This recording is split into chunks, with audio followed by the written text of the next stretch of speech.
This video is sponsored by Surfshark. The prince is our boss's boyfriend. Millie, I am not above hitting a female in front of her daddy.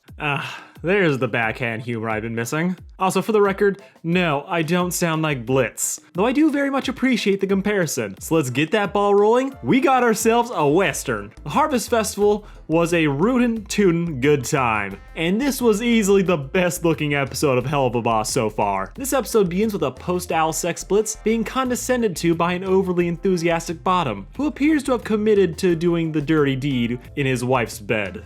Which, yeah, kinda explains what Stryker's doing here. But the real, non-feathered meat of this episode comes when Stolas offers Blitz a free vacation to the Ring of Wrath. With nothing better to do, Blitz agrees to tag along, giving Millie the chance to see her country tough parents, and for Moxie to deal with the fact that his beta male everything isn't up to his in-laws' standards. With Moxie angsting over proving himself worthy, ending in a failure, a murder attempt, a country rock song, and actual world building, which caught me completely by surprise. Just like my sponsor, Surfshark. Look, I know you've heard about VPNs, I know that you know about VPNs, but the fact is, Surfshark allows me to fulfill my dream of being paid to tell other people what to do. So let's keep this dream alive, shall we? VPNs are essential in today's society because society doesn't want you to have fun. Whether it's an unsecure Wi-Fi letting hackers steal your information, or Netflix hiding their best shows in Ireland for some reason. Surfshark VPN is the fast, affordable, easy to use answer to all these problems, protecting not just your information, but also allowing you to make it seem like you're in a different country and giving you access to the region-locked content. Like right now,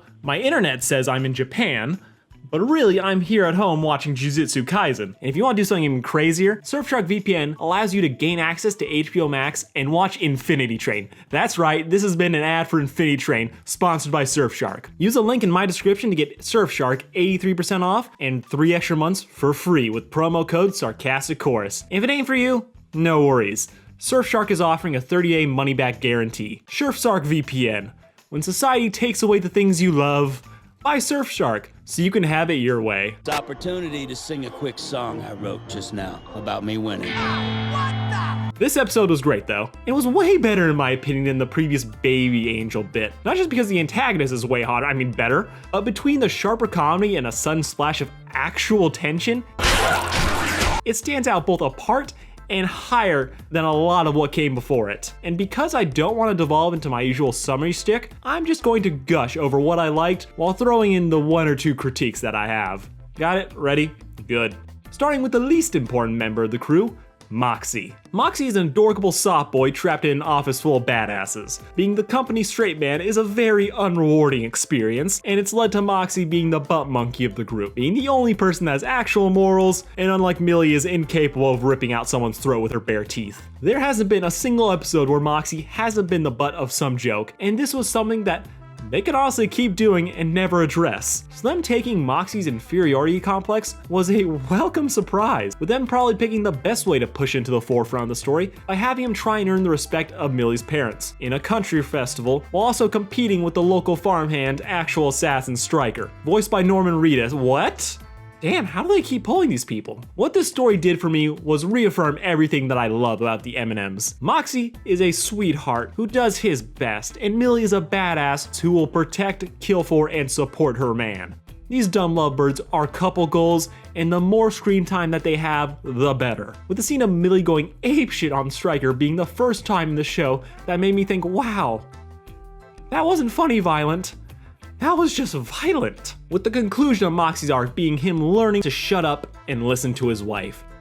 I do think he got a weak resolution though to his rivalry with Stryker. He gets to speak up for himself, and sure, he has a gun, that makes things better. But then the very next scene is him being forced back into butt monkey status. Now, bitch! Okay, I'm here. I just kinda wish they let him be cool for just a little bit longer. But it's fitting that the story doesn't completely change Moxie's role in the story or do something crazy like suddenly respecting him. Because there's archetypes in this show and they are sticking to them. This episode was 60% Moxie's, and I'm happy for him to finally stick up for himself.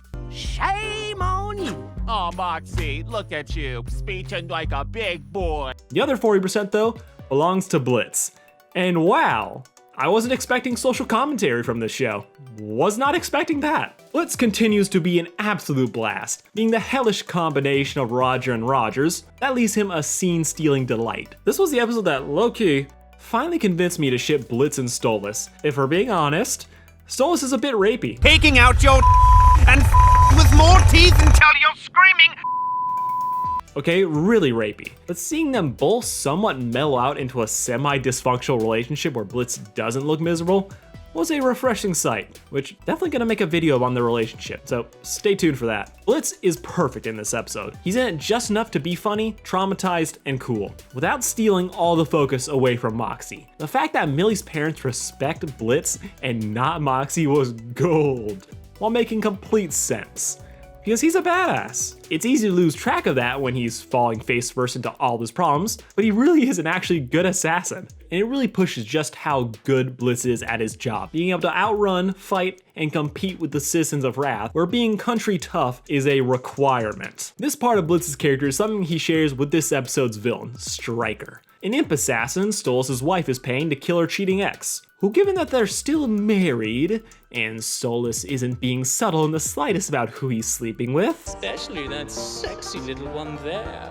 Yoo-hoo, Blitzy. Oh, fuck me. Yeah, good for her. Though the aspect of Blitz being exceptional also reveals how the imps are an oppressed underclass, which the show has hinted at, but I didn't think they'd fully just go out and say it. For those of you who aren't aware and too lazy to read the wiki, not everyone in Hell was originally human. Some species of demons like imps and hellhounds are born here and make up the lower rung of society, with human sinners being above them, and at the top, the overlords and nobility like Stolas. So under these circumstances, it's actually a pretty big deal that an imp like Blitz is running his own business. From what we've seen of their society, imps are almost always in servant roles, either being stuck working at a shitty carnival or working as servants, as we saw in Stolas' house when... Want to fuck this one too? Oh. Perfect line. Even hellhounds, which are great on a similar curve as imps, they're basically guard dogs. They're people, sure, but to a certain level they're still treated as dogs, working for bosses. So there is still a stigma of like, okay, no, you're here to protect people. You're the pet. They're subtly building up the world through these small elements, and I'm really loving it. Stryker tries to tempt Blitz to teaming up with them by playing to his narcissism, arguing they're exceptions, and that they should be killing the rich rather than begging for scraps. Or getting fucked for scraps. An argument that we see Blitz really mull over, but ultimately reject. Maybe he did have affection for Stolas, maybe he's just chaotic neutral. Either way, this episode managed to reveal some major world building while tying it directly into the characters, so well done. Also, the fights in this episode, brutal. Rather than doing the standard wide shots that have worked so well in the past, here they make the choice to push in and go for a more cinematic look, making them fancy moving pictures look like they're being filmed in the room. This makes the action feel more grounded and less cartoony than we're used to. Like, compare these two scenes.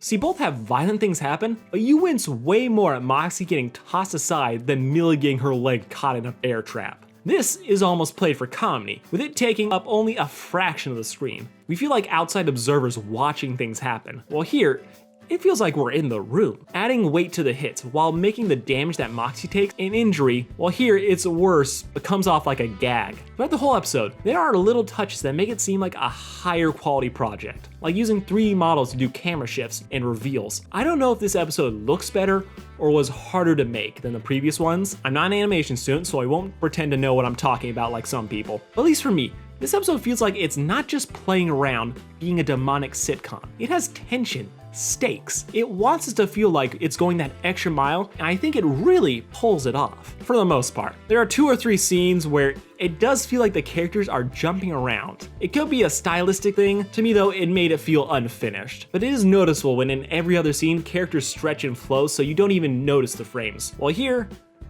I do.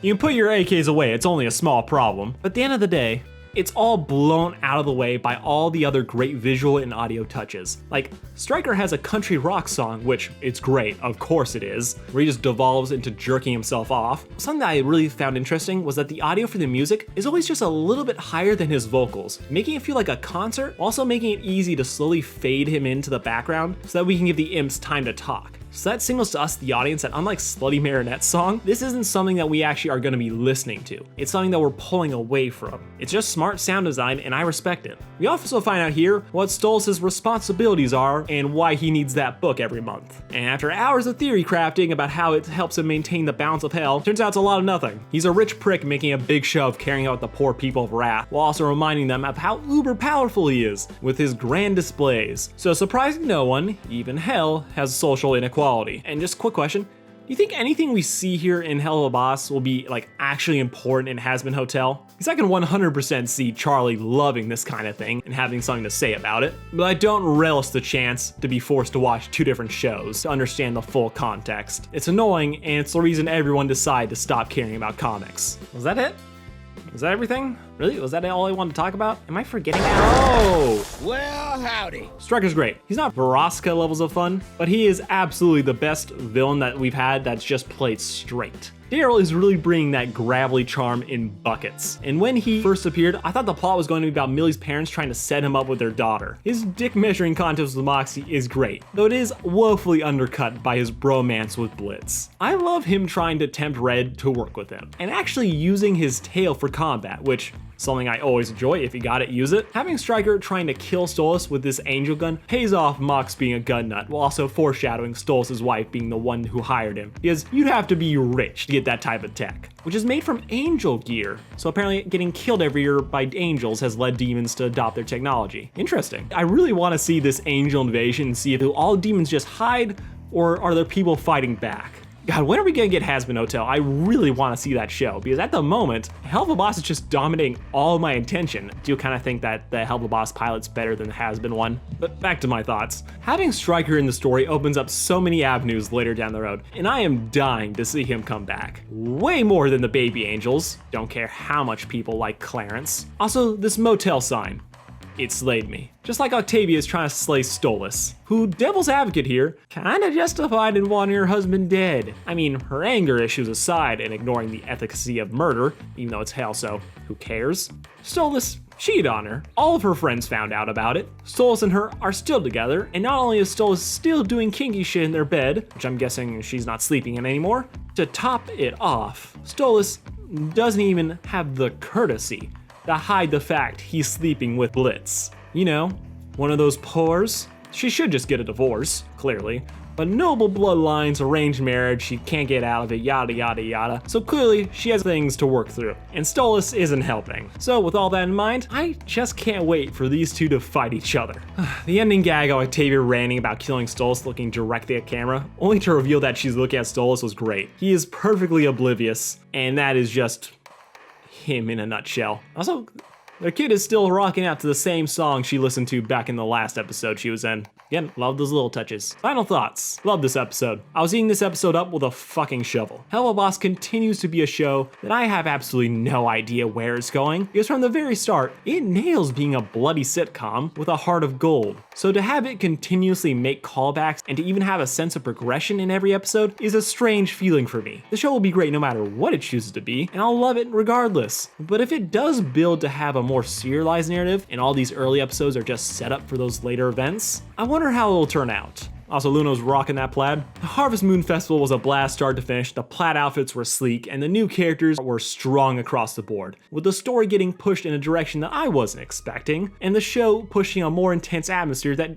genuinely surprised me. I don't think this is my favorite episode, but it's up there. This show is just getting better and better, folks, so log your shit in now so that we can all brag to the casuals we were here before it was cool. And do the same thing for me by subscribing now or forever hold your peace. Thanks for watching. Always a great time making these Helluva Boss videos. Do what all the cool kids are doing down below by commenting to point out all the things I got wrong. I tolerate every single one, because I deserve it, and please, all of you, even you Kyle, have a good one.